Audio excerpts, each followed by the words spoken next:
નમસ્તે મિત્રો, હું છું ગાયત્રી અને તમે જોઈ રહ્યા છો સ્ક્રીન ટાઈમ વિથ ગાયત્રી. મિત્રો, આજના સ્ક્રીન ટાઈમની વાર્તા ખૂબ જ અલગ છે. એક એવી વાર્તા જે એક ફિલ્મી હસ્તીની છે અને પોતાની જાતમાં કોઈ ફિલ્મથી કમ નથી. એક એવી વાર્તા જે દર્શાવે છે કે માણસ પાસે બધું જ હોવા છતાં એ અંદરથી કેટલો ખાલી હોઈ શકે છે.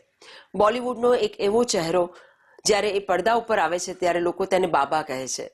એક એવો અવાજ જે 90ના દાયકાથી લઈને આજ સુધી સિનેમાઘરોમાં ગુંજી રહ્યો છે. પરંતુ મિત્રો, આ શખ્સિયતની જિંદગી કોઈ સામાન્ય કમર્શિયલ ફિલ્મ કરતાં ક્યાંય વધુ ડ્રામેટિક રહી છે. એક એવી રોલર કોસ્ટર સફર જેમાં વિશેષાધિકાર અને હકદારી બંને હતા, પણ બરબાદી કરી દેનારા અંગત નુકસાન પણ. એક તરફ બોલિવૂડ રોયલ્ટીનો ટેગ તો બીજી તરફ અંધારી જેલના સળિયા.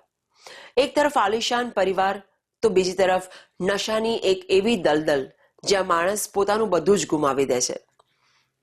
આપણે વાત કરી રહ્યા છીએ સંજય દત્તની. એક એવો માણસ જે ઘણી વખત પડ્યો, પૂરી રીતે વિખરાઈ ગયો અને પરંતુ દર વખતે એક નવા સ્વરૂપે બેઠો થયો.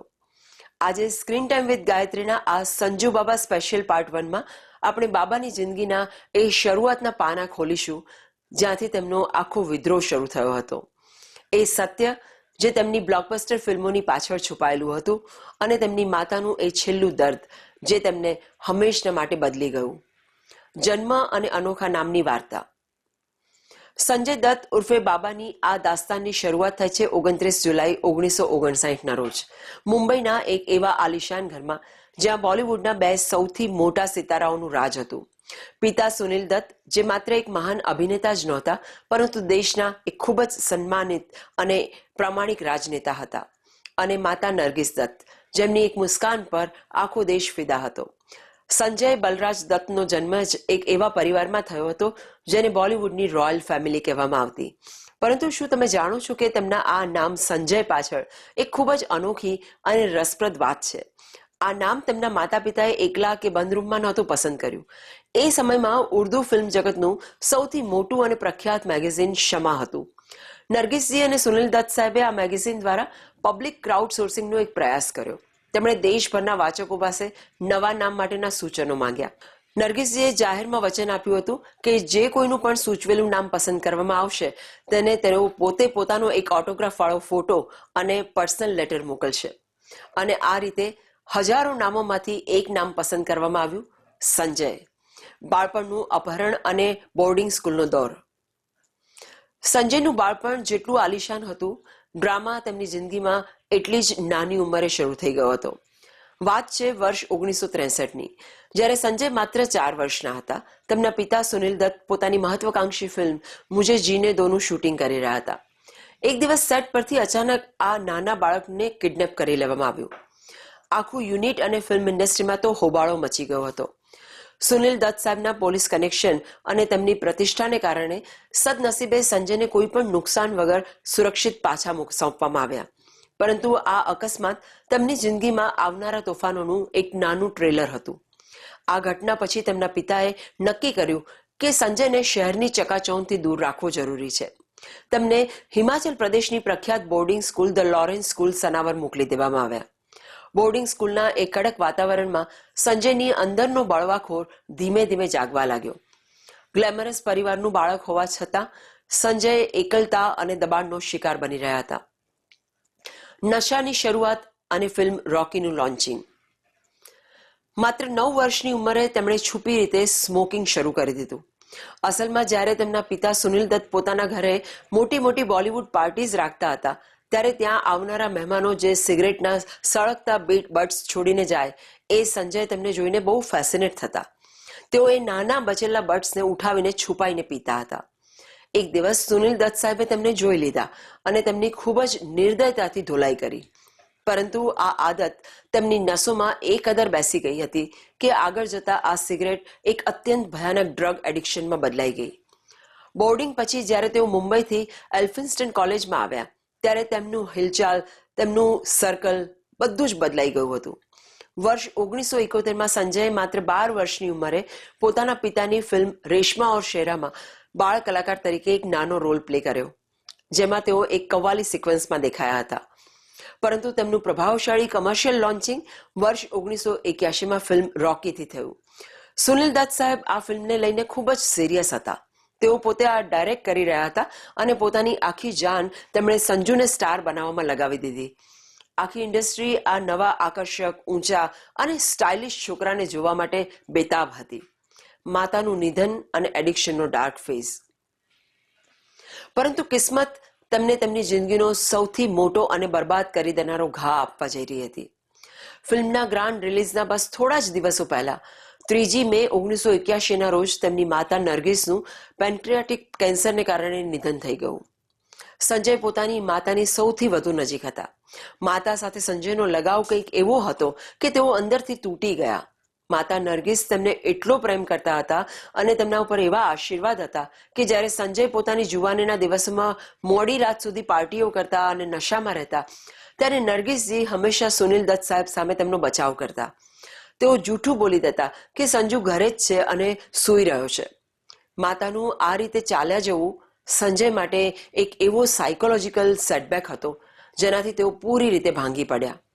તેમનું આ દર્દ નશાની એક એવી દલદલમાં બદલાઈ ગયું જ્યાંથી તેમનું પાછું આવવું લગભગ અશક્ય હતું.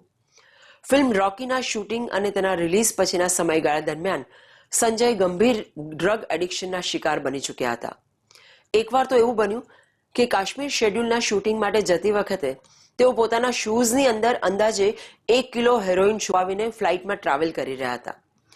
તેમને કાયદો, એરપોર્ટ સિક્યોરિટી કે પકડાવાનો કોઈ ડર જ નહોતો, કારણ કે તેમનું મગજ એક સમયે શૂન્ય હતું. એ રાત જેણે બધું બદલી નાખ્યું. નશાનો આ દોર સંજય દત્તની જિંદગીનો સૌથી ઘૃણાસ્પદ અને અંધકારમય તબક્કો બની ચૂક્યો હતો. એક દિવસ તેમની જિંદગીમાં એક એવો લો પોઈન્ટ આવ્યો જેણે તેમને મોતના મોંમાંથી પાછા લાવ્યા. સંજયે પોતે એક સ્પષ્ટ ઇન્ટરવ્યુમાં આ ઘટનાનો ઉલ્લેખ કર્યો હતો.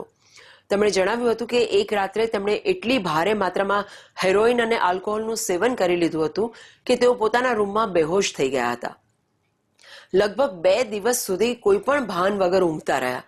જ્યારે 2 દિવસ પછી અચાનક તેમની આંખ ખુલી તો તેમને ખૂબ ભૂખ લાગી હતી.